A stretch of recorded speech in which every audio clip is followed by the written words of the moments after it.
भगवान कह रहे मुझे तब प्राप्त करोगे जब मेरा अनन्य चिंतन करो, अंदर अनन्य चिंतन। तो भगवान के बहुत से अवतार हुए, भगवान की बहुत सी लीलाएं हुई, तो सृष्टि में हम भी किसी जीव जंतु के रूप में होंगे, लेकिन भगवान को भगवान नहीं माना, भगवान का भजन नहीं किया, आज तक कल्याण नहीं हुआ। आज अगर भगवान को भगवान मानकर भजन करना शुरू करे तो ये हृदय देश में ही है, यही है, सबसे नजदीक है। भाई प्रकट कृपाला दीन दयाला, यही प्रकट हो जाएंगे भगवान। श्री भक्त गोपाल चरवाहे का पहले ऐसा हुआ करता था कि सबकी गायें जैसे चराए तो सब लोग अन्न आदि जो है उसके घर भिजवा देते थे और गायें छोड़ देते थे। वो ग्वाला ही कहा जाता था। सैकड़ों लोगों की गाय चराता था और उसके घर में अन्न आदि जो आवश्यक सामग्री है भिजवा दी जाती थी। ना तो एक अक्षर वो पढ़ा लिखा था और ना कभी उसने भगवान का नाम या कोई चर्चा सुनी थी। उसके कोई परमार्थ से संबंध ही नहीं था, बस गाय चराते थे, जंगल में रहते थे, पत्नी भोजन पहुंचा देती थी और परिवार चलाने के लिए गांव के लोग दे देते थे अन्न, क्योंकि सबकी गाय चराते थे। ना तो उसको किसी धर्म का ज्ञान था, ना किसी साधना का ज्ञान था। एक दिन देखा जंगल से एक मंडली जा रही संतों के, ओ श्री राम जय जय राम, श्री राम जय राम, ऐसे कीर्तन। संत जन पहले मंडली बना के चलते थे तो नाम कीर्तन पद कीर्तन ऐसे। उसको बड़ा आनंद आया, उसको लगा कि इतने झूम झूम कर संत जन गा रहे हैं, किसी से बात नहीं की, पकड़ लिया। अब पूरा तो नहीं, बस उतना राम राम राम राम ऐसे करने लगा। देखो कई बार कहा है यदि आप बिना गुरु मंत्र के भी नाम जप करेंगे तो नाम जप आपको गुरु तक पहुंचा देगा, क्योंकि गुरु प्रदत्त नाम भगवत साक्षात्कार कराता है। 50 वर्ष की अवस्था लगभग हो गई थी, कभी कोई तीर्थ याटन, धर्म कार्य, शास्त्र स्वाध्याय, सत्संग कुछ नहीं। देखो कृपा, विश्वास। अब वो अलौकिक ढंग से नाम में मिठास लगने लगी उसको, तो जोर जोर से कभी कभी नाक पड़ता, चरवाहा ना गाता, तो और जो लोग थे उसका उपहास करते, अरे नरक में भी ठौर नहीं मिलेगी, जिंदगी में कुछ पुण्य नहीं किया, ये ऐसे लोग बहुत उपहास करने वाले, ऐसे करने से क्या मिलेगा, नाम से कुछ हो जाएगा। उसने कहा हमने तो कभी सोचा ही नहीं कि कुछ होगा, हम तो ऐसे ही गा रहे, पर ये लोग उपहास कर रहे हैं, क्या गलत है क्या ऐसा गाना? जब तक दृढ़ ज्ञान नहीं होता तब तक माया फिसला सकती है। उसने कहा कि हम किसी लाभ के लिए, बैकुंठ जाने के लिए या कोई लाभ के लिए नहीं जपते, हमें तो अच्छा लगा, वो गा रहे थे संत जन तो हम गाने लगे। क्या सही में आप लोग समझते हैं कि ये गलत है? उनका तुम मूर्ख हो, तुम्हारी क्या समझ में आए? और उपहास करते उसका। उसके मन में एक बात आई, कोई ये प्रमाण दे दे मुझे कि ये जो मैं संतों के मुख से सुना नाम, ये परम सत्य है, ये परम सुखकारी है, और इससे क्या वैकुंठ मिल जाएगा? कोई तो मिले मुझे। और जब किसी के हृदय में ऐसी आकांक्षा होती है तो वही मिल जाते हैं जो सबके हृदय की जानते हैं। एक दिन उसने देखा जब लोग दिल्ली की हंसी मजाक कर रहे थे, उसी समय एक लंगोटी पहने हुए, हाथ में कमंडल और दंड धारण किए हुए कोई वीतराग परमहंस दौड़ा, चरणों में गिर गया। महाराज महाराज, बस एक बात आप बता दीजिए, जो हम राम राम कह रहे हैं, ये लोग उपहास करते हैं, क्या इससे हमारा कल्याण हो जाएगा, वैकुंठ मिल जाएगा? तो उन्होंने कहा बेटा ये बहुत मंगल में भगवान का नाम है, पर हमें लगता है कि तुम्हें गुरुदेव की आवश्यकता है। यदि तुम गुरु कृपा पात्र बन जाओ तो इन उपहास करने वालों की बातें तुम्हारे मन में नहीं लगेंगी और निश्चित तुम्हें भगवत साक्षात्कार हो जाएगा। तो पैर पकड़ लिया और कहा महाराज आप ही गुरु बन जाओ ना हमारे, आप ही हमें मंत्र दे दो। तो उन्होंने कहा हम तो तीर्थ यात्रा में हैं, ऐसा हम नहीं कर सकते, पर यदि तुम भगवान से प्रार्थना करोगे तो तुम्हारे कल्याण के लिए सदगुरु प्राप्त हो जाएगा। इसलिए जैसे कोई पूछते किसको सदगुरु बनाऊं, तुम कहते किसी को नहीं, पहले भगवान को मानो, श्री हरि को, जगत गुरु श्री कृष्ण को, फिर उनसे प्रार्थना करो कि यदि आप आवश्यक समझते हो कि सदगुरु के रूप में आप आकर के हमारा कल्याण करेंगे तो मुझे पहुंचा दो, या आप स्वयं आ जाओ। मैं नहीं खोज कर पाऊंगा, मेरी वो दृष्टि नहीं है कि मैं किसी महापुरुष को पहचान सकूं। मैं तुमसे सत्य कहता हूं, सदगुरु की जो शरण में हो गया तो उसके जीवन नौका की डांट सदगुरु अपने हाथ में ले लेते हैं। फिर उसको कोई भय, कोई उपहास, कोई लज्जा नहीं सताती। वो सुख पूर्वक इस दुखद अपार संसार समुद्र से पार हो जाता है। पर बेटा तेरे ऊपर भगवान की बड़ी कृपा है, क्योंकि तू संतों को मानता है। तू मेरी बात पर विश्वास कर ले, अंदर से तू एकांत में रो, तुझे सदगुरु मिल जाएंगे। अब ऐसा कहकर वो अपने राह में चले तीर्थ यात्रा के लिए। अब वो खोजता, एकांत में बैठकर देखता, कभी कभी वो पेड़ पे चढ़ जाता कि कोई संत तो नहीं आ रहे हैं। अब उसके लिए वहां भोजन पहुंच जाता, पाता, गाय देखता और बस खोज करता कि सदगुरु आ जाए, सदगुरु आ जाए। बहुत समय व्यतीत हुआ पर उसका विश्वास नहीं टूटा कि संत ने कहा था कि तुम भावना करो कि सदगुरु आ जाएंगे। भगवान सदगुरु बन करके आ गए, वही है सदगुरु। देखा सामने से बड़े तेजस्वी महात्मा बड़े तीव्र गति से आ रहे। वो दौड़ा, गुरुदेव गुरुदेव, चरणों में लौट गया।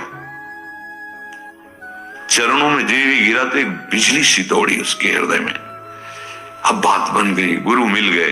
वो खड़े हो गए, देखते ही सात्विक भाव उत्पन्न हो रहा है, आंसू निकलने लगे। देखते ही मन में आया कि जो संत कह रहे थे सदगुरु मिल जाएंगे, यही हमारे सदगुरु हैं। हृदय में उत्साह, आतुर आवाज, प्रभु मुझे भवसागर से पार करने वाला गुरु मंत्र दे दो। ऐसे थोड़ी दीक्षा दी जाती कि गली चलते दी जाए, दूंगा। जा पहले स्नान करके आ, फिर एकांत स्थान में बैठेंगे, फिर तेरे को उपदेश देंगे।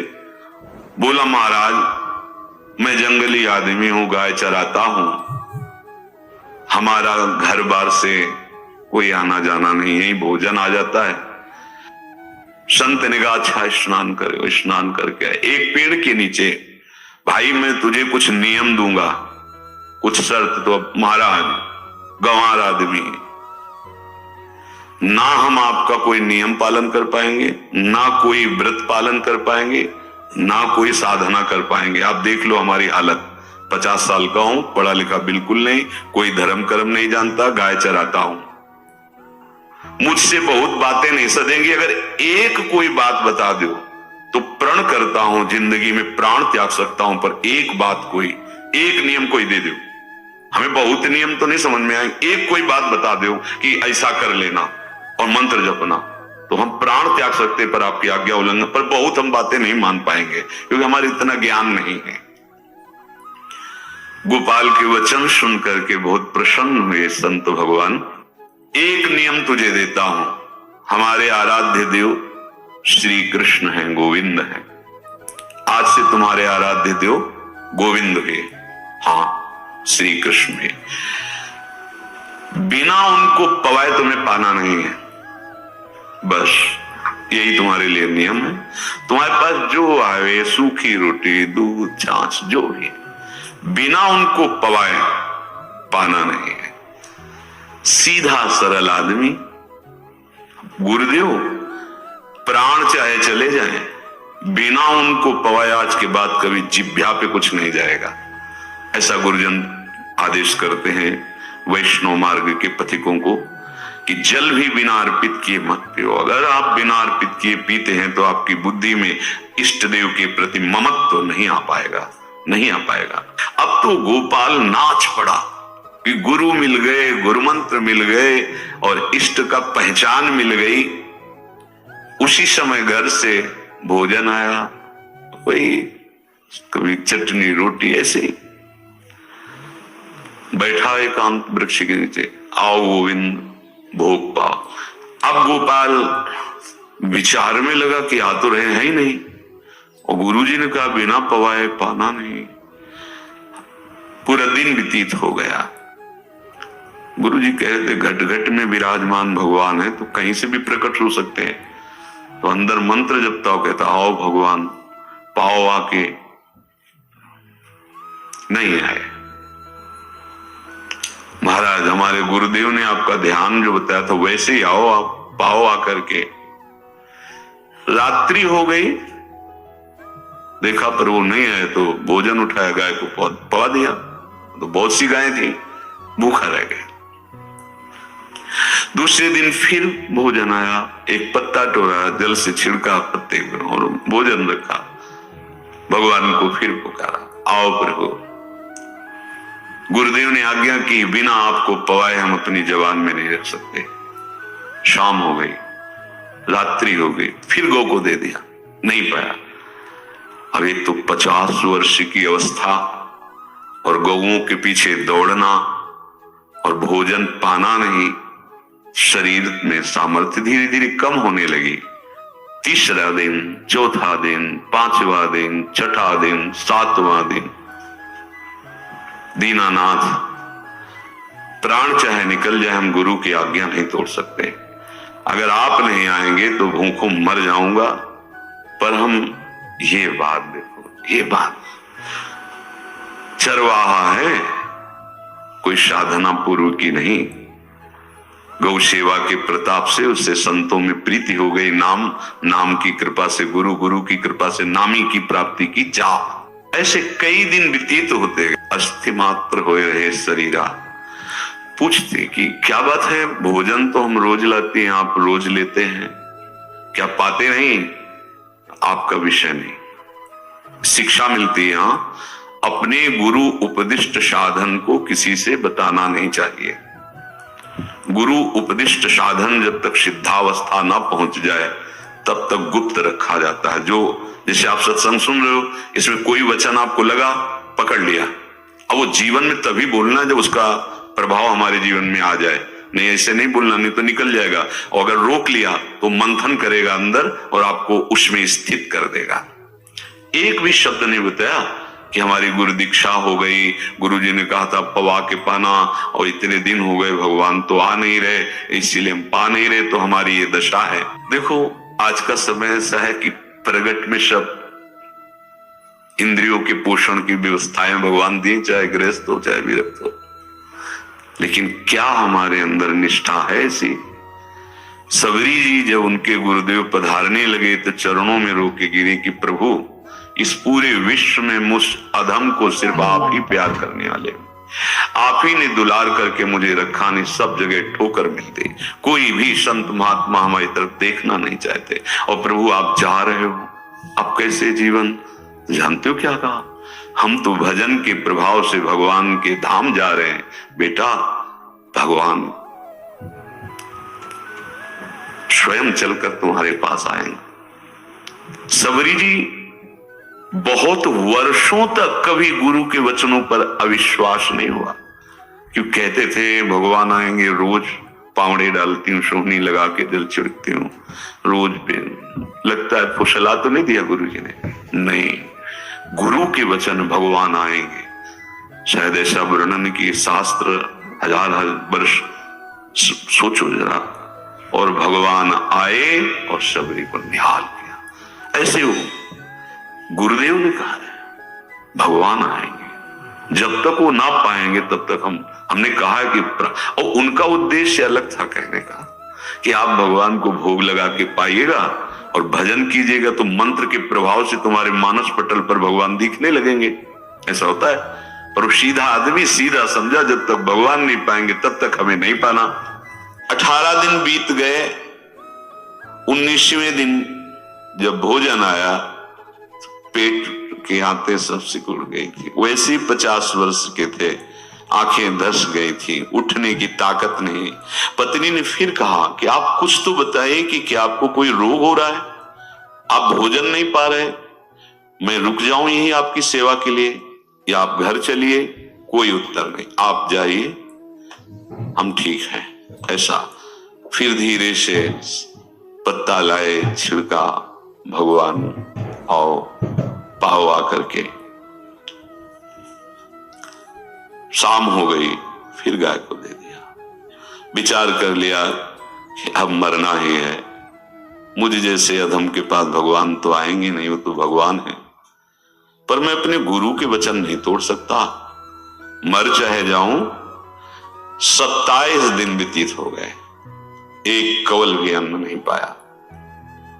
न चलने की शक्ति थी, न पत्ता लाने की शक्ति थी, न जल छिड़कने की शक्ति थी। जिस पात्र में भोजन लाई थी, लेटे ही लेटे खोला और कहा, प्रभु मुझे पता है आप इस शरीर से नहीं मिलोगे, और आप जान लो मैं अपने गुरु की आज्ञा का उल्लंघन नहीं करूं।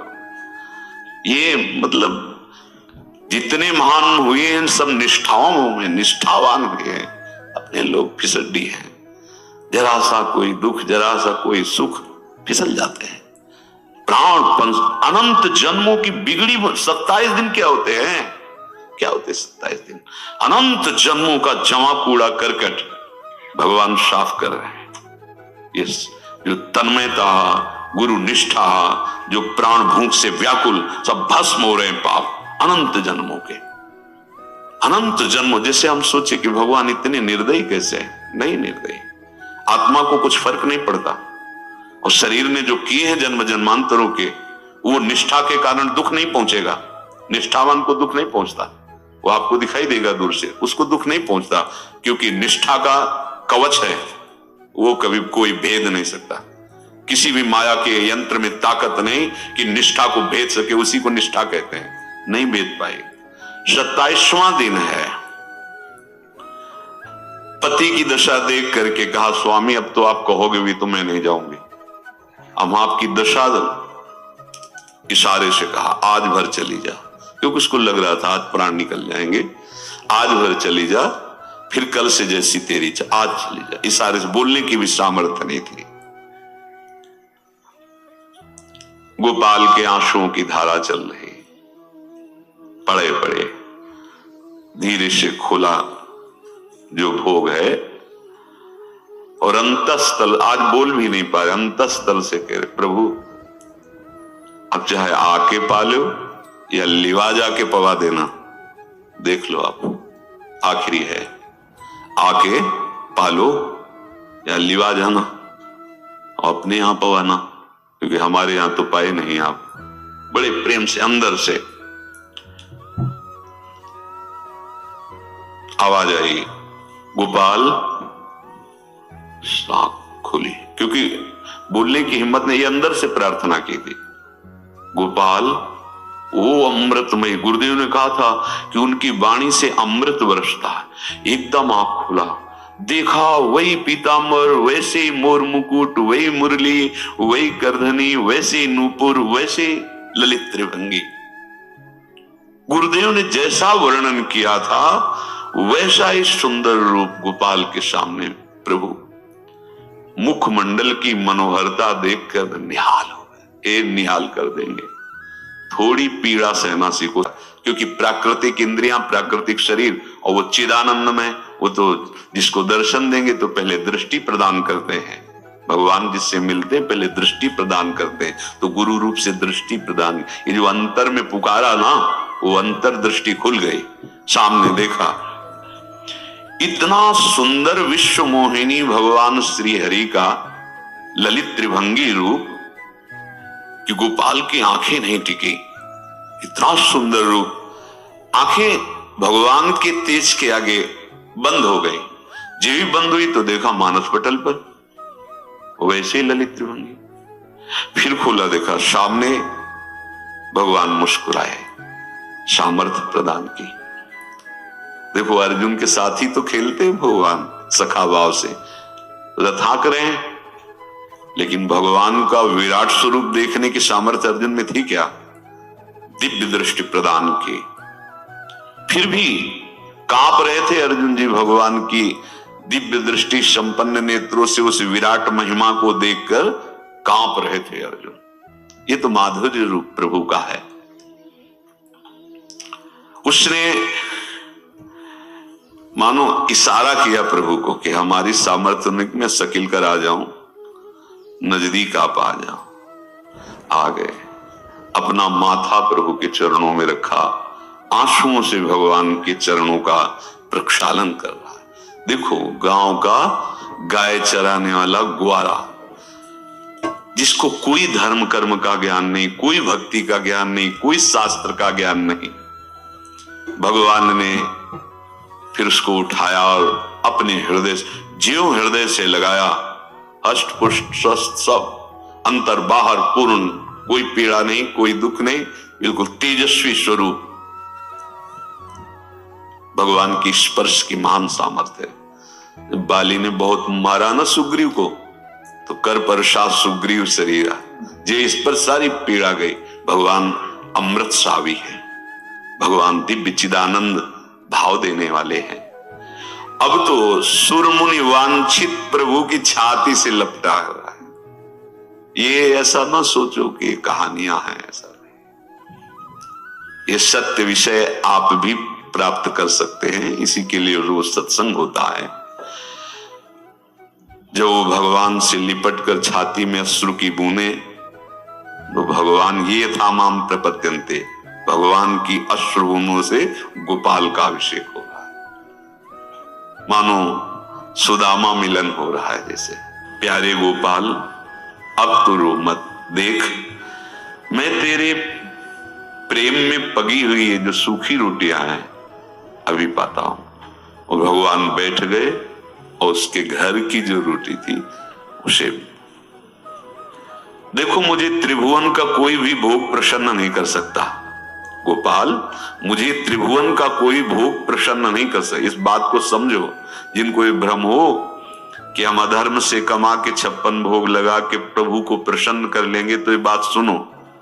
कह रहे मुझे त्रिभुवन का कोई भोग प्रसन्न नहीं कर सकता, मैं ऐसे ही अन्न की चाह रखता हूं।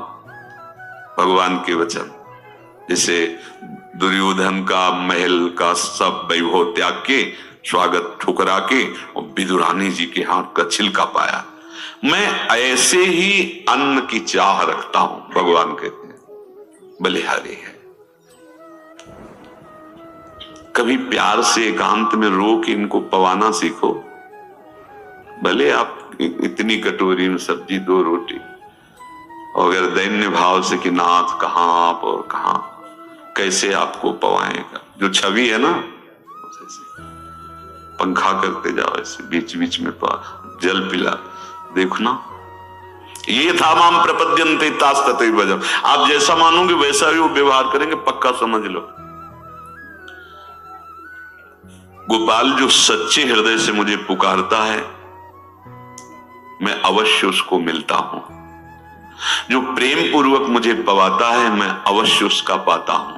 वत्स, मैं किसी भी वस्तु का कभी भूखा नहीं हूं।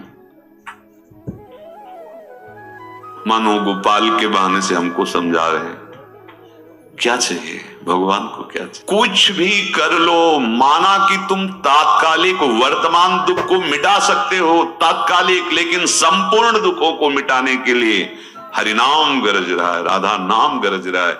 आपसे प्रार्थना है, समझो इस बात को। कलयुग केवल नाम आधारा। देखो, सुन के राम राम शुरू किया, मिल गए सिद्ध सदगुरुदेव, दे दिया मंत्र, बता दी निष्ठा, और मिल गए भगवान। और भगवान कह रहे हैं अब तेरे जीवन में कभी दुख का लेस नहीं रहेगा, तू अब घर जा, अब किसी की गाय चराने की जरूरत नहीं है, कुल परंपरागत तेरे लक्ष्मी बढ़ती रहेगी, तुझे कुछ करने की जरूरत नहीं। देखो, बड़े बड़े सोने के पहाड़ किसी सुनार ने बनाए क्या? प्रभु ने तो बनाया। भगवान हंसते हंसते समझ ही नहीं पाए और अंतर्धान हो गए। अभी गोपाल कुछ अपने मन भर के देख नहीं पाया था, कह नहीं पाया था, भगवान अंतर्धान हो गए। अब तो चिल्ला चिल्ला के रोने लगा और विवश होके आंख मूंदी तो देखा उसके मानस पटल पर छाए। अब तो राजी हो गया कि ये मेरे प्रभु ऐसी जगह विराजमान हो गए, कोई देख ले पाएगा, हम रोज बात करेंगे, रोज दर्शन करेंगे। नारायण या गौर श्याम को हृदय निकुंज बसइए। तो इसलिए धैर्य धारण करके कितना भी कष्ट हो, अब पीछे मत हटो,